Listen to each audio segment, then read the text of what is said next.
There are 4 days to go until the presidential election. Rapper Young Thug is out of jail. And don't forget, the clocks fall back this weekend. That's some of what we'll get to on the 7 from the Washington Post. I'm Hannah Youll. It's Friday, November 1st. Let's get you caught up with today's 7 stories. Number 1. Kamala Harris rebuked Donald Trump for a remark about women. At a rally in Wisconsin on Wednesday, Trump said his advisors told him not to say that he wants to be a protector of American women. They said, "Sir, I just think it's inappropriate for you to say, pay these guys a lot of money. Can you believe it?"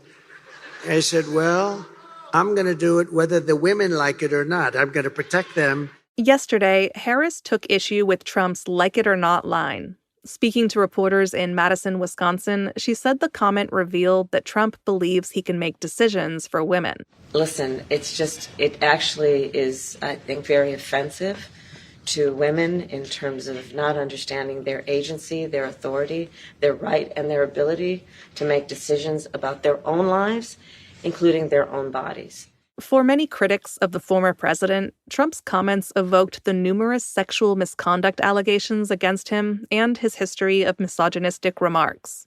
That's what's happening on TikTok, where many Gen Z voters are seeing Trump's notorious Access Hollywood tape for the first time, and they're shocked by his comments about grabbing women.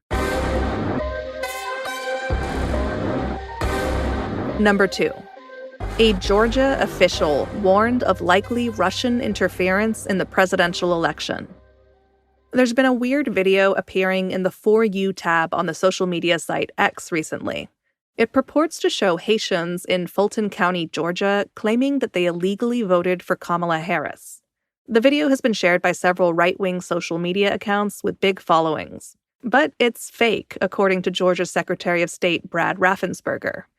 Yesterday, he said his office looked up the driver's license of one of the alleged voters in the video and determined it to be fake.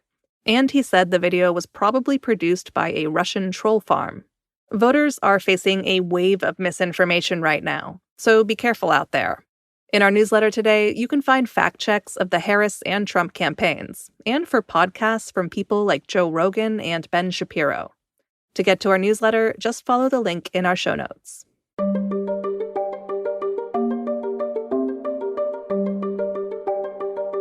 Number 3. Israel has damaged or destroyed nearly a quarter of buildings in Lebanon's south. A post-analysis of satellite data reveals the extent of the destruction in 25 Lebanese municipalities along the border with Israel. More than 5,000 structures there have been damaged or destroyed, and at least 9 religious sites were demolished in controlled explosions. The vast majority of the damage has occurred since October 2nd. That's the day after Israel launched its ground invasion of Lebanon. This expanding war has touched nearly every part of the country, and it's forced about 1 in 5 people from their homes.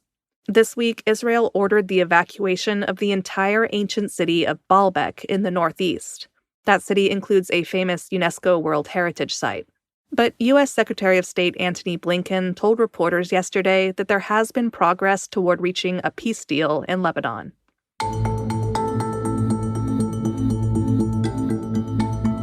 A jobs report this morning may look artificially bad. That's number 4. The October jobs report is set to be released by the Labor Department at 8:30 Eastern this morning. Economists predict the report will show that there were 110,000 new jobs added to the economy.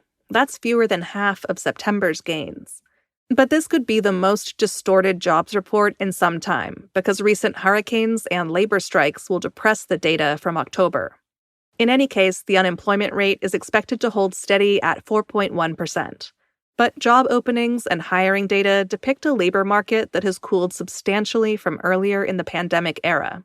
This report will be the final major snapshot of the economy before Election Day, and the economy has been a key campaign issue.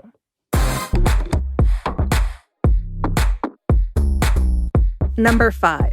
The rapper Young Thug took a surprise plea deal.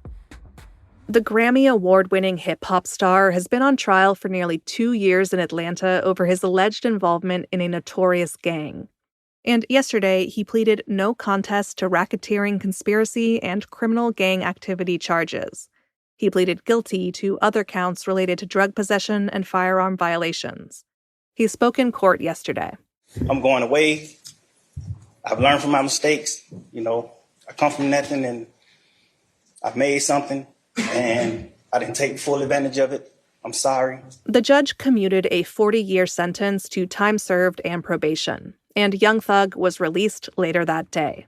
He was ordered to stay away from Metro Atlanta for the next 10 years with some exceptions. Missteps from the prosecution had threatened a mistrial. They also cast an unflattering eye on District Attorney Fani Willis, who's seeking re-election. She's expected to win her race, but she's faced lingering questions about her leadership and judgment after controversy has engulfed her other high-profile case. That's the election interference case against Donald Trump.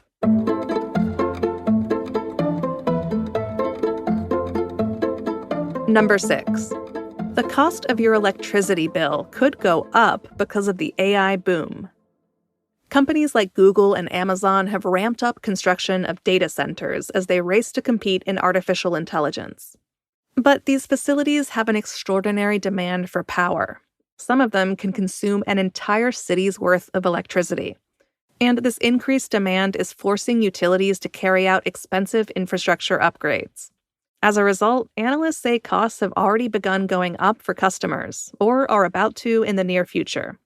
Public records indicate that the impact will be felt by millions by the spring. And some regulators are concerned that the tech companies aren't paying their fair share. And that leaves customers from homeowners to small businesses on the hook.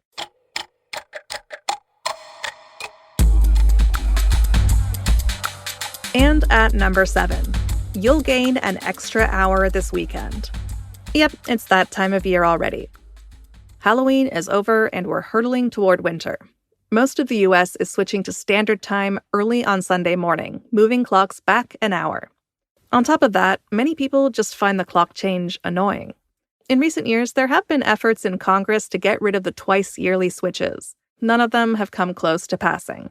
But anyway, enjoy your extra hour and try to get some rest. And good luck changing the clocks on your oven and in your car.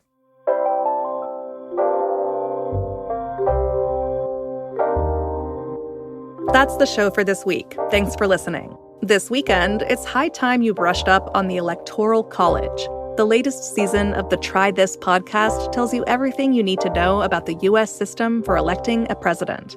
It's about to become very, very important. So find Try This wherever you listen to podcasts. The assistant producer of The Seven is Taylor White. The staff writers are Jamie Ross and me. John Taylor is our editor. Additional editing by Christina Quinn, who also hosts the Try This podcast. Special thanks to Laura Gutierrez for some translation help. Copy editing is by Melissa No and Thomas Haliba. Mixing and sound design is by Jim Briggs and Justin Garish. Our theme music is by Edith Mudge. Renita Jablonski is our director of audio. I'm Hannah Youll. Thanks for listening and have a great weekend. I'll meet you back here on Monday.